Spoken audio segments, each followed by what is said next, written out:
let me just say a couple of things here on these receptors, just to get you inspired to learn as much as you can, okay?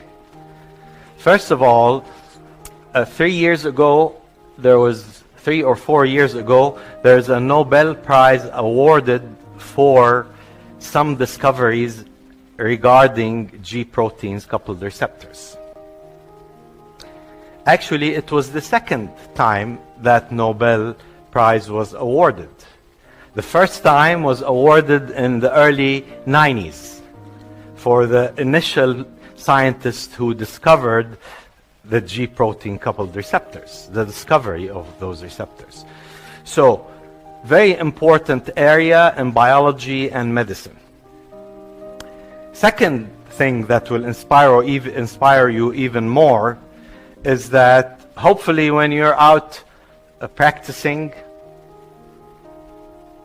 prescribing drugs, you will realize that nearly 50%, 50% of all prescribed drugs target some aspect of G protein coupled receptors. So extremely important class of receptors. Now, I want to say a few things about G protein coupled receptors, general things. This is a large family of receptors. There's at least 200 known G protein coupled receptors. There's probably about 50 well characterized G protein coupled receptors. They share structural similarity, but each one is unique in its primary amino acid sequence. That's the first thing to remember. All G protein coupled receptors share structural similarity, means their disposition in the membrane is similar.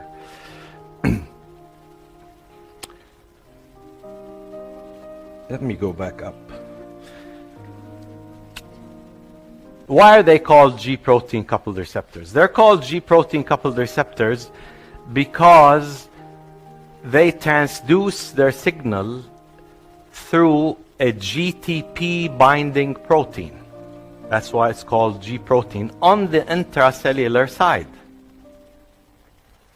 So that's hence the name G protein coupled receptors. They couple themselves to a G protein, and then that G protein will activate a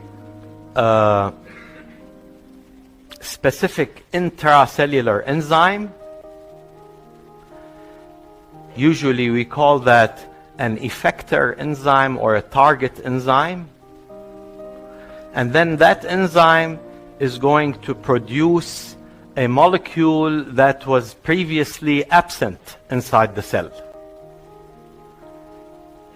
So when you activate the receptor, you go through a G protein. A G protein activates an enzyme, produces a molecule that wasn't there before the receptor was activated. So that molecule that is produced is now called a second messenger. So G protein coupled receptors always produce a second messenger inside the cell. Okay, that's a very important association I want you to have with that class of receptors. So I'm gonna just tell you one example of a second messenger is this small molecule there, cyclic AMP. Another example are these. We're going to talk about these in great detail, but I just want to give you an example. Cyclic AMP is an example of a second messenger. Before receptor activation, this molecule would have been absent inside the cytoplasm. After receptor activation, this molecule concentration goes up, and that's why we call that a second messenger.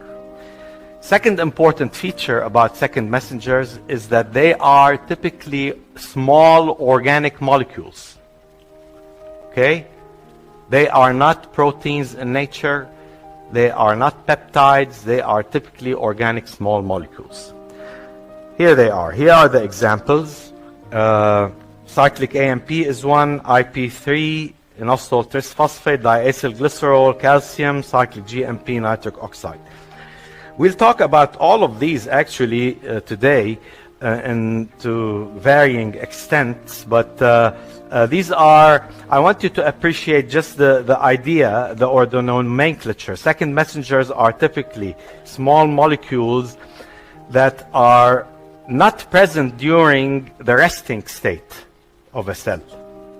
When the cell is activated by the appropriate G protein coupled receptor stimulus, then it might produce one of these. In this case, you produce cyclic AMP. If another receptor is activated, you might produce these three, and so on. Okay?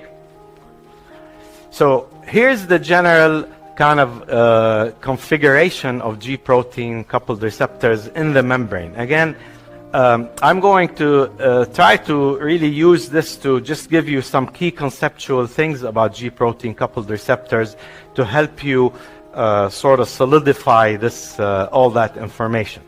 The first thing I want to say is that, you know, these are called heptahelical because they span the membrane 7 times. And this is the extracellular side, and this is the intracellular side. There are 4 important features that you always want to remember. I pointed to 5, but really 4 important features. The first one is specificity.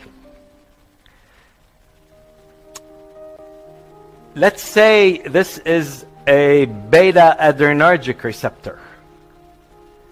It will only bind epinephrine or norepinephrine. So high degree of specificity in terms of stimulus. So that's always something you want to remember. What receptor is activated by what stimulus? Second important feature you always want to remember is it is going to couple to a unique and specific G protein on the intracellular side. Okay? So another level of specificity. Specificity at the stimulus level, at the G protein level. Third, here, not shown on this slide, is the effector enzyme of the G protein will also be unique. A specific effector or target enzyme. That's 3 important levels of specificity. The fourth one is that enzyme will produce one type of second messenger only. If that enzyme is adenylate cyclase, it will produce cyclic AMP only. So 4 levels of specificity associated with each G protein coupled receptor. Stimulus, G protein identity, identity of the target enzyme, identity of the second messenger produced. Very important. If you like this video, please subscribe. Thank you.